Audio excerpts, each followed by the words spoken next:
Right, this is my theory video for what I believe season 19, this season right here, season after season of the plunder, will be. I'm going to make it very specific, and I'm going to try to support what I think it's going to be after I make my point. So here it is. I think season 19 will be a Rasputin-based season in which we will take Rasputin out of the engram and we will empower him with light and dark powers, in which Zavala will then sacrifice himself for that goal and die before Lightfall starts. Now let me like sort of support all the ideas. All right, so Rasputin. Why do I think we're getting a season on him? Why do I think he's coming back? A. Rasputin got his ass handed to him all the way back in Season of the Rivals. He got decimated and put into an engram. We haven't really heard much about this engram until Season of the Plunder. We hear about this engram and some, exposition after expedition. There you go. About how Spider's looking for the engram and how Anna's still trying to figure out how to restore Rasputin. Now, let's look at the past few seasons. A. Zavala got his story arc basically fully completed in Season of the Haunted. He was able to move past all of his grief and sort of make himself whole in a sense, or at least as whole as he could possibly be. His story arc has basically come full circle. Almost. Now, Season of the Haunted was for Zavala. All of these last seasons have been puzzle pieces of something that I think is going to lead to Season 19. Plunder specifically, we have been getting the reliquaries. And at the end of getting all the reliquaries, you might remember Ido said that she and Mithrax have found a way to channel it, but there might be some sort of curse that takes the life of the person who uses them at the expense of, you get a bunch of darkness power. Now, Season of the Risen, we learned that Cabal Scions were able to enter the mindscape and affect how minds can really interact with this paracausalness that the Witch Queen was given the Hive. And it seems to reason that a similar thing could be done for just regular light and darkness-based powers in general. So, let's go back even farther. Season of the Lost had a little weapon be reissued. You might have heard of it, the sidearm. All the way, let me pull it up right now. I pull it up right now. Spoiler alert. Someone is going to die. Now, when this originally came out, they were talking about Cade. Now, people have been saying, oh, it could be Savathun. Yeah, well, you see, this came out in Lost, and you could interpret it as coming out for Witch Queen. You could. But the only person who really died in Witch Queen was Savathun. But, when you think about it, spoiler alert wasn't talking about Cade, which does fit the similar motif. Savathun died and was brought back as a guardian. Cade died and was brought back as a guardian. Maybe not at the exact same time, but it seemed to have been in Bungie's plan. It seems interesting that they put this spoiler alert for an enemy that was resurrected by the light, when last time they could have done it for that, but they made it for Cade. I think it's for Zavala in Season 19. Let's go back to that season map. All the way back, let's talk about Zavala for a second. All the way back in Warmind, we learned that Zavala was vehemently against Rasputin, and we go towards Beyond Light, and really, Arrivals and before then, Zavala was vehemently against the darkness. Now, in Season of the Worthy, Zavala sort of found a way to respect Rasputin and realized that he could really use him as a tool. He wasn't necessarily going to destroy humanity at the very last second. And as we've seen since Beyond Light came out, Zavala has increasingly gotten more used to the idea of using the darkness powers. He hasn't used them himself, but he's been more okay, and he understands the philosophy of the darkness more. Each of these seasons is a puzzle piece. We can go Dawn. What happened to Dawn? Alright, well, we went through the Vex network, and we met with Saint 14. And when we saved Saint 14, we learned that a Vex mind was able to siphon Saint 14's light. Using Vex technology, was able to completely siphon Saint 14's light out of his body, leaving him lightless. Season of the Worthy, we power up Rasputin. We launches things and satellites into orbit. He gets bodied by the Witness, put into an engram, and arrivals. This is where we start really learning about light and darkness and being equals, and how, you know, Guardians could really use either one. It's about survival. It's not about, you know, it ain't about saints or sinners. Beyond light, we start using stasis. Aramis tells us, you know, we need to keep this in check. It can corrupt us. It can be used for good, but that doesn't mean it is inherently good or inherently bad. Season of the Hunt, Crow is introduced, and Osiris is replaced by Savathun in disguise, who then continues on until Season Lost, where it's revealed. So, think about it. Saint 14 and Osiris were really only connected for a small amount of time. And then, after Season of the Hunt, we have Season of the Chosen, in which Zavala has to then, you know, get this mediation between Keitel and the Cabal, which then leads into Risen and the idea of Scions being able to go into this mindscape, which, let me just put this right here as an aside. Scion mindscape technology, not only, you know, they could work with, you know, paracausal abilities as we see in the season, they could very, you know, they could seemingly work with the splicers, which I'm going to get to in a second, to, you know, fix Rasputin's engram problem and maybe get him back in. Let's not forget, in Witch Queen, Mars returned. So seemingly, the Braytech facility in Rasputin's original body is back, where it was lost to the darkness before. Mars was gone. Now Mars is back. It seems like we could just plop him right back in, you know, with some help from Scions and Splicers. Now, Splicer, and this is where Splicer really comes in pretty big right here. So let's keep in mind, in Splicer, we learned that the Splicers have a way with Vex technology. Let's not forget that Saint 14 dealt with Vex technology that could affect and drain someone's light force. Like, well, not light force, but light powers.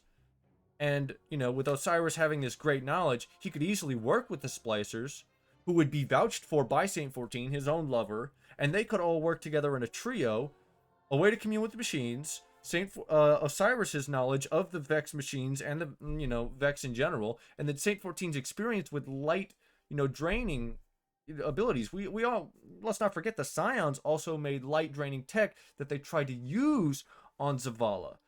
We still have this tech now. We used it against the Hive Guardians in Season of the Risen. This is all tying together pretty hard. So we take Scion abilities, light draining tech, the reliquaries, which seem to imply that the user has to give up their own life to use them, Zavala's arc coming almost full circle. Let's not forget, he was vehemently against Rasputin and the darkness, seemingly towards it. This moment where he comes to, you know, terms with his own grief would then lead into, before Lightfall, he gives up his own life using the powers of the darkness and the light. He balances them together, becoming this whole being, and using it to power Rasputin, someone who he is basically passing the torch to protect humanity. He's passing the torch to this person. And Zavala's not the only Titan in the tower. If we're talking about the Vanguard, Saint 14 was an option for overthrowing all the way back in Splicer. Future War Cult and New Monarchy wanted to choose Saint 14. We do have Saladin, who is also under the command of another person, Keitel. Very good opportunity here. Keitel sort of stepping in as a possible replacement in the Vanguard. You know, get humanity more rally with the allies they have. We know there's a seasonal event later in the season for the Elixni, sort of seemingly gaining supplies that have basically been data mined. Not everything's been data mined, but we know there's an event that they're gaining resources for something. And let's not forget about what this is all saying. In Lightfall, we know Osiris is back, so you know I'm sort of assuming that Osiris wakes up in this season because it would really align well with this idea of bringing in Rasputin and powering him up, because he got his ass kicked because he didn't have any paracausal power. Paracausal power, you're looking at the most advanced technology that we know of at the moment. Infused with paracausal power, we were already able to kick Rolk's ass. I mean, he was basically taking it easy on us, but we won. The Witness knows that, you know, our powers right now isn't anything to play with. That, including the darkness powers of something like a disciple of the Witness, is nothing to scoff at. We don't know that the tower is destroyed here. There's nothing saying that. It's threatening the city. You see that right there. The witnesses arrived threatening the city. Threatening, not destroyed. The board in the Vow of the Disciple raid specifically said that the witness would commune with the traveler and drink the light. But maybe that's not supposed to happen in Lightfall like we all thought. What if the reason the witness is even bothered with Neomuna in the first place is because we empower Rasputin with this super powered shit, and the witness knows that at the moment he can't do anything against it? We're talking about the most advanced human technology mixed with powers that have usurped his own disciples and the powers that he gave us on top of that, with the powers of his own disciple Nezarec if we use the reliquary, if Zavala uses the reliquaries to power up Rasputin.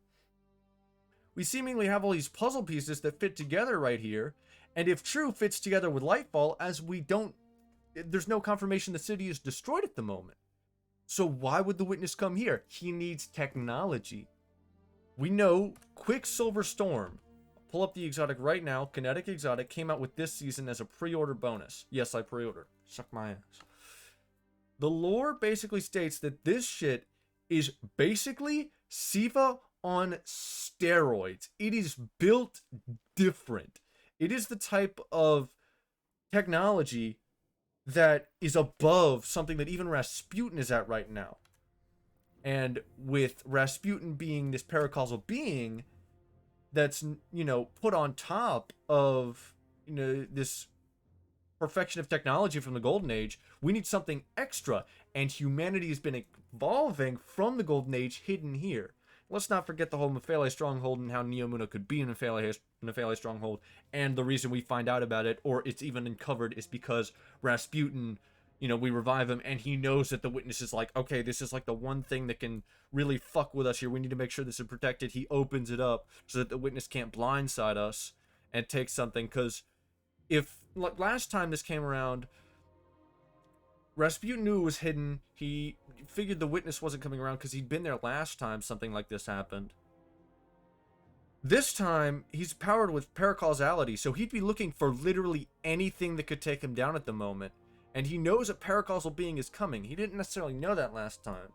So he'd be looking straight for this technology, or for this society where they've pushed even farther. Which is why Callus is there in the first place, and the witness as well. They're looking for that technology. I think this theory about Season 19 being a Rasputin-based season in which we use Scion tech, including the light-draining technology, the Vex-draining technology from Season of Dawn, along with Saint 14's connection with the Elixni and the Splicers, their Splicers' ability, Osiris's knowledge of Vex technology, Splicer's knowledge of Vex networks, the Cabal Scions working with Anna to get Rasputin back into Mars, which has just returned this year, putting him in this being, and now taking the reliquaries we've gotten from this season with Zavala's growth and completion of growth from last season, puts him in an amazing spot to sacrifice here, get replaced by Keitel or one of the Titans. But Keitel went through growth here. Crow has gone through growth, and it seems like he's going to replace, the Hunter Vanguard. Keitel seems to have gained this spot where she is now capable of leading better, and maybe replacing Zavala as a sort of semi-Titan Vanguard. Zavala doesn't seem to be going anywhere unless he's sacrificing himself for Rasputin using Light and Dark, which, he was against, but he grew. Helping Rasputin, which he was against, but he grew. It would be the perfect send-off for him to pass the torch to Rasputin here, using all of these puzzle pieces from these expansions and these seasons past. It would be the perfect setup for Lightfall, and then moving forward. I think this is probably... it's got a chance of happening. And I think there's a lot of evidence that I'm not even thinking of right now, or there's some things in the lore that I don't know that might be pointing toward this. But I just wanted to get this out there. I know this has been like 15 minutes long. It was a huge rant. But I just really wanted to get this out there because I sort of just it sort of popped in my head. I thought last season was sort of going to be this, but this sort of just even put this into motion even more by supporting it. So it's just my thoughts. Rasputin based season. We bring Rasputin back. Osiris comes back, helps us out. Splicer Scion tech. Reliquaries of Darkness. Zavala's light powers. Powers up Rasputin, sacrificing himself to save humanity, which leads into Lightfall and Neomuna. Because the only thing that can fight Rasputin with light powers is the Witness with Neomuna tech. That's the video. Drop any ideas you want down below. Maybe you know something I don't. Maybe you just want to call me a fucking moron, because I basically am.